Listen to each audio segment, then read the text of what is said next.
School time change. গরমের ছুটির পর স্কুল খুলতে না খুলতেই বদলে যাবে স্কুল টাইম।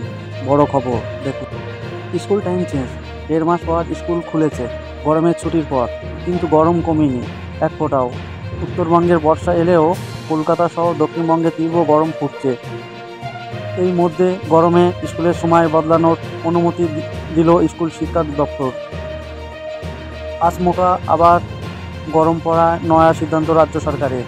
আগামী কয়েকদিন স্কুলের সময় পরিবর্তন করতে পারে স্কুলগুলি। প্রয়োজনে স্কুলের সময় সকালে করতে পারবে স্কুলগুলি। রাজ্যে স্কুলের শিক্ষা দপ্তরের নির্দেশ। মধ্যশিক্ষা ও প্রাথমিক শিক্ষা পর্ষদকে রাজ্যের প্রাথমিক স্কুলগুলির ক্ষেত্রে কী সিদ্ধান্ত হবে তা ঠিক করবে মধ্যশিক্ষা পর্ষদ। স্থানীয় আবহাওয়া উপর নির্ভর করে স্কুলের সময় পরিবর্তনের সিদ্ধান্ত নেওয়া যাবে। ইনসাফ টিভি বাংলা।